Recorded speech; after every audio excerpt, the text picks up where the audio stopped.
Hi guys, welcome back to my channel CPP code. और आज हम करेंगे लीड कोड का क्वेश्चन 70 क्लाइंबिंग स्टेयर। क्या दिया क्वेश्चन में? You are climbing a staircase, it takes n steps to reach the top, each time you can either climb 1 or 2 steps, in how many distinct ways can you climb to the top. ठीक है, अभी हमने देखो क्या बताना है, क्या हमने इसमें रिटर्न आउटपुट देना है कि जैसे देखो हमारे पास एक स्टेयर दिया है जिसमें 2 स्टेयर्स हैं। ठीक है, हमें एक स्टेयरकेस है जिसमें 2 स्टेप्स हैं। ठीक है, हमने 2 स्टेप्स चढ़ने हैं और हमने total number of ways return करने हैं। जैसे एक 2 स्टेप्स की स्टेयर है तो हम उसको कैसे पार कर सकते हैं? या तो हम एक जा सकते हैं या 2 जा सकते हैं, या फिर अगर हम देखो एक को तो अगर एक स्टेप 2 बार चले तो भी हम पहुंच जाएंगे, अगर सीधा हम 2 स्टेप चले तो भी पहुंच जाएंगे। तो वेज कितने हो गए? 2। ठीक है, ऐसे देखो 3 स्टेप्स हैं तो एक वे हो सकता है हम एक एक स्टेप करके जाएं।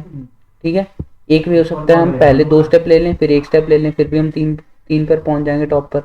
एक हो सकता है हम पहले एक स्टेप ले लें बाद में 2 स्टेप ले लें। ठीक है, तो इसमें हम करेंगे ये क्वेश्चन हम करेंगे डीपी से, करेंगे रिकर्जन से करेंगे। ठीक है, तो पहले तो हम इसमें रिटर्न कर लेते हैं अपना एफ। ठीक है, फंक्शन बनाएंगे एफ, उसमें पास करेंगे एन। ठीक है, इन एफ, इसमें हम दे देंगे एन और इसमें क्या रिटर्न करेंगे हम देखो हम रिटर्न कर देंगे F of n-1 plus F of n-2। Simple basic recursion लगाइए। देखो ये हमें क्या ला के दे देगा? n-1 क्या ला के दे देगा हमें? n-1 स्टेप्स तक जाने के जो टोटल तरीके हैं। ठीक है, इनको प्लस कर देंगे और n-2 तक जाने के जो टोटल तरीके हैं वो उन दोनों को प्लस कर देंगे तो हमारे पास n के तरीके आ जाएंगे। ठीक है, और हम इसमें बेसिस लगा देंगे। अगर हमारा n या तो 1 हुआ या तो 0 हुआ या फिर हुआ 1, ठीक है, तो हम सीधा रिटर्न कर देंगे। ठीक है, हम रिटर्न कर देंगे 1। ठीक है, रिटर्न कर दिया। उसके बाद हम क्या करेंगे? देखो उसके बाद हम क्या करेंगे? हम और देखो रिकर्जन तो चल जाएगी अब। ठीक है, रन करके देखते हैं। देखो एक्सेप्ट हो गया, लेकिन सबमिट करेंगे तो इसमें टीएलई एरर आ जाएगा। ठीक है, देखो तो इसका क्या तरीका, हम क्या कर सकते हैं? इसमें डीपी लगा सकते हैं। देखो अब टीएलई आ जाएगा इसमें। ठीक है, आ गया, तो इसमें हम डीपी लगा सकते हैं। डीपी के लिए क्या करेंगे? सिंगल 1D वेक्टर बनाएंगे डीपी और उसका साइज ले लेंगे n+1 और उसमें डाल देंगे -1। ठीक है, हर एक एलिमेंट में, और यहाँ पे भी अपनी डीपी वेक्टर पास कर देंगे। ठीक है,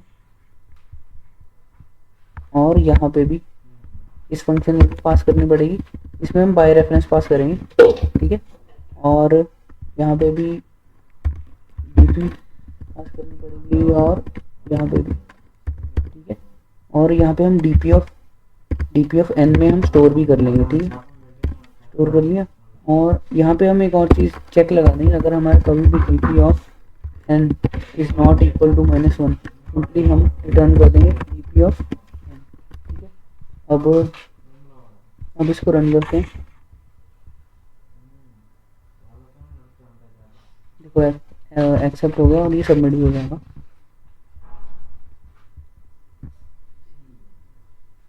ठीक है, ये तो हो गई इसकी मेमोराइजेशन वाली अप्रोच। ठीक है, मतलब रिकर्सिव डीपी वाली। ठीक है, इसकी एक और अप्रोच है। देखो इसमें तो हमने बेसिक रिकर्जन लगाया है और कुछ ज़्यादा किया नहीं है। ठीक है, इसकी एक और अप्रोच हो सकती है कि हम इसको टेबुलेशन से कर लें। ठीक है, इसमें टेबुलेशन और भी ईजी हो जाएगा। देखो कभी कभी रिकर्जन समझने में डिफिकल्ट लगता है ना। ठीक है, अब देखना हम इसमें आइटरेटिव भी करेंगे इसका टेबुलेशन से। ठीक है, डीपी हम सिंपल वैसे ही डीपी बनाएंगे n+1 इनिशियलाइज कर देंगे -1, और हम इसमें डीपी ऑफ 1 को डाल देंगे 0 और डीपी ऑफ 1 देखो अगर एक स्टेप है तो उसको जाने के लिए भी एक ही वे होगा ना, सिंगल एक स्टेप ले लो। अब देखो अगर मान लो हमारे पास स्टेयर में 2 स्टेप्स हैं तो हमारा क्या होगा? तो हमारे पास 2 वेज होंगे, या तो सीधा डबल जंप कर लें या फिर एक एक करके 2 है ना 2 बार जंप करें। ठीक है, तो इसके हो गए 2 वेज। अब इसके बाद हम लूप लगा देंगे int i = 3। ये लूप हम स्टार्ट करेंगे 3 से। ठीक है, 3 से कहाँ तक जाएगा? ये 3 से जाएगा ये n तक, इक्वल टू n। ठीक है, क्योंकि हमने डीपी ऑफ n ही तो बाद में रिटर्न करेंगे ना, n के कितने वेज हैं। ठीक है, अब हम क्या करेंगे? डीपी ऑफ i है जो, उसमें सिंपली कुछ नहीं करेंगे, डीपी ऑफ i-1 ठीक है,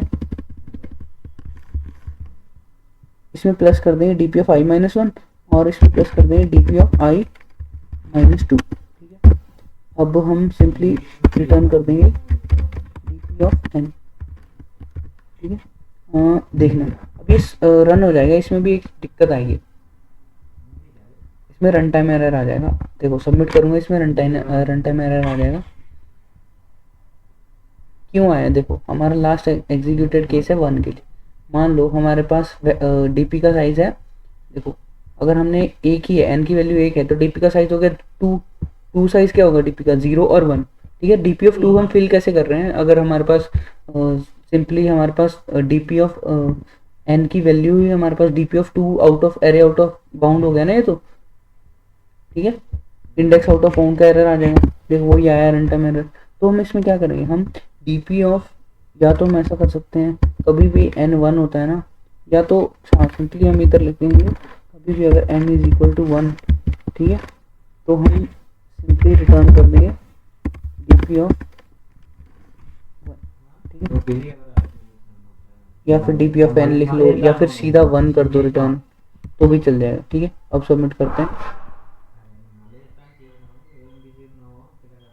देखो सबमिट हो गया। ठीक है, तो यही था वो, और इसमें हमने किया क्या, सिंपली पहले अपना डी पी वैक्टर बनाया, उसके बाद डी पी ऑफ 1 और डी पी ऑफ 2 को हमने जैसे रिकर्जन में बेस केसेस डालते हैं वैसे इसमें हमने स्टार्टिंग में डाल दिया, और उसके बाद 3 से हमने लगा दिया लूप एन तक। ठीक है, उसमें क्या किया, डी पी ऑफ आई में प्लस कर दिया D P of I minus one और D P of I minus two. ठीक है, और उसके बाद हमने D P of N return कर दिया। ठीक है, this was all about the code.